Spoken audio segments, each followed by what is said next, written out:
In today's video, we're going to talk about another evidence-based approach to improve hand function after stroke called mirror therapy and how you can use it at home in your own recovery. I'll cover how it works, who it's for, what the setup looks like, and how you can actually do it at home. So let's get into it.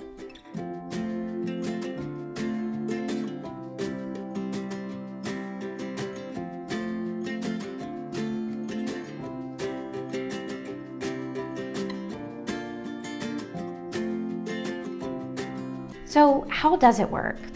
Well, in stroke recovery, mirror therapy is used to reflect back the movements of the unaffected arm and hand. Yes, you heard me correctly, the unaffected arm and hand. The thought process is that by observing the unaffected side moving in the mirror, we can trick your brain into thinking it is the affected side moving. And this is important for two reasons. The first is that we are starting that neuroplastic chain of events where our brain is starting to adapt and make changes, trying to either create or rebuild neural pathways or brain pathways. The second is that this activates something called mirror neurons. And these are a type of brain cell that were only just recently discovered in the 1990s. They're different from what we know commonly as motor neurons, which when fired produce that muscle movement. Mirror neurons, on the other hand, while they do fire and activate when we're doing something, more importantly, they fire and activate when we're watching someone do something, even if we're not actively doing something ourselves. By watching the unaffected hand in the mirror do something that looks like the affected hand is doing it, our mirror neurons fire as though we're actually performing that movement with our affected hand, even if we're not actually getting any movement. So in preparation to talk about our setup, I just want you to know that I'm leaving a link down in the description below to access the protocol that I use for mirror therapy. You may find that helpful as you're trying to do this at home. So like I said, I'll leave a link down in the description. So to get ready for a mirror therapy session, here's what you need to do to set up. Make sure, first of all, that you remove any jewelry on your unaffected hand that's going to be reflected in the mirror. So if you have any wedding bands on or bracelets, make sure that it looks as much like your affected hand as possible. As far as mirror size goes, you want to make sure that you're using a mirror around 25 by 20 inches, which is around 64 by 51 centimeters. You want to make sure that you can see your whole arm and hand. When you actually sit down to start your mirror therapy session, you want to make sure that the mirror sits on the midline of your body. So that means that it's right, if it were to cut you in half, so to speak, lengthwise, you would want the mirror to be right here. So as far as positioning goes, when you sit down, you're going to be placing your unaffected arm on the outside next to where the mirror is reflecting, and then your unaffected arm is going to go back behind the mirror so that you're not even going to be able to see it. It's going to be completely obstructed from view so that you're only focusing on the movements of your unaffected arm and the reflection of those movements. All right, so in order to start mirror therapy at home, there are 10 things that you need to know on how to actually do it. Before I get into that, I want to take just a moment and ask, I'd love if you would leave me a comment down below if you would like me to make a video on what a mirror therapy session looks like in real time, like a 20 or 30 minute video on a mirror therapy session. Anyway, leave me a comment, let me know what you'd like to see. So the first thing that you need to know is time. How much time should you be doing it? Well, the research indicates that we need to be doing at least 10 minutes a day to start seeing the benefits of mirror therapy. Now you can do up to 30 minutes a day and that's perfectly fine. You could even split that 30 minutes into two 15-minute sessions. But as I've said before in other videos, what you will do is best. So if you're able to only tolerate 10 minutes, great, 10 minutes is perfect. The second thing you need to know is repetitions. How many repetitions of each exercise? And luckily we have a guideline for this using that protocol I talked about earlier that I'm leaving a link in the description to. And they recommend that you're doing at least 15 repetitions of each exercise. So how many you go through will depend on the length of time that you're doing it for, 10 minutes versus 30 minutes, and how many rest breaks you need in between. But you should be at least doing 15 repetitions of each, if not more, if you can tolerate it.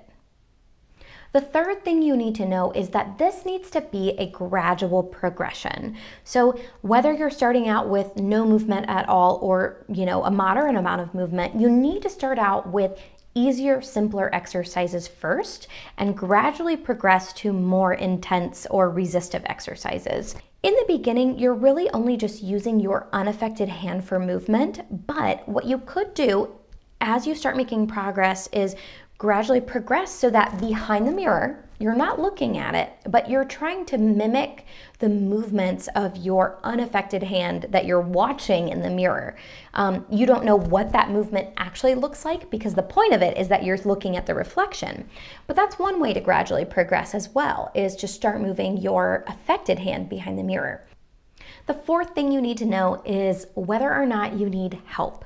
Depending on your attention span, your ability to kind of follow through on directions on your own, your movement ability in both your affected and unaffected arms, you may benefit from having somebody help you through this process. And that can look different. That may be having someone call out certain exercises to you or showing you what those look like. It may also be physical assistance where someone could actually be moving your affected hand behind the mirror. You're not seeing it, you may be feeling it as you move your unaffected hand. This helps to give a little bit more input to the brain. They could also be moving both of your hands at the same time. Again, we're just looking to get a little bit more input to the brain, but it's not something that you necessarily have to have. It's just recognizing where you are and the level of assistance you might need. The fifth thing you need is focus. And I don't necessarily mean attention span, although you do need that as well, but specifically to focus on your unaffected hand in the mirror, the reflection. You may be tempted to look at your affected hand behind the mirror and see what's going on, but the point of mirror therapy and the purpose of it is to trick your brain into thinking that that reflection is your affected hand. So looking at your affected hand during this process kind of defeats the purpose. So you want to make sure that you're keeping a focus on your reflection.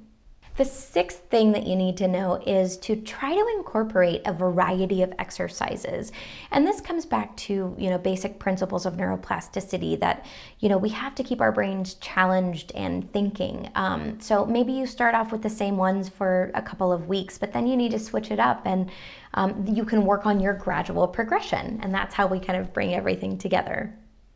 The seventh thing you need is intentional movement. And what do I mean by that? Well, I mean, you need to be slow and deliberate about your movements. You need to really pay attention to what you're actually doing instead of trying to race through and just get it done. A mirror therapy session shouldn't just be, a race to the finish. It's a deliberate process, and you need to be intentional with those movements in order to retrain your brain.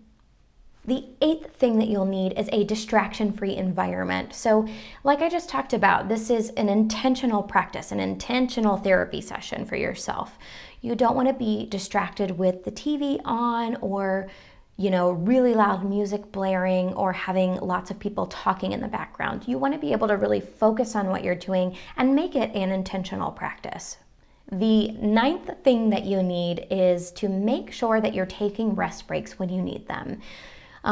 As I've said, it's not a race, but you still want to make sure that you're respecting your body. And if you're getting fatigued very quickly, neurofatigue is a very real thing. You want to make sure that you're taking moments to give your body and your brain a rest, and then you can hop back into it. And the 10th thing that you need to know is to respect pain. If you have heard me before, I very much am not one of those therapists who says no pain, no gain. I don't believe in that. I believe that we respect pain. If it's pain that is more than usual or feeling very sharp or out of place, stop. It's not worth pushing through that pain and potentially, having an injury result from that. So always respect pain. So who is mirror therapy for? Well, there are a few things to keep in mind when deciding if this is right for you or a loved one. Physically, the research is mixed on who this technique is optimal for, but you can use this technique even if you only have a little bit of movement in your hand or if you have no movement at all. Cognitively, you need to be able to pay attention for at least 10 minutes and be able to sequence different exercises. Visually, if you have a field cut or neglect on one side, you want to make sure that you can at least scan all the way to your affected side so that you can see the reflection in the mirror. Emotionally, mirror therapy can cause some negative emotions to come up, especially when you first start.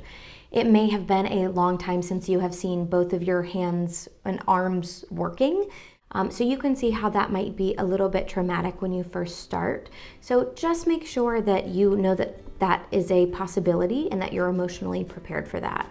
So those are the basics of mirror therapy. It's a relatively easy setup and it's got a lot of benefits to improve arm and hand movement at home.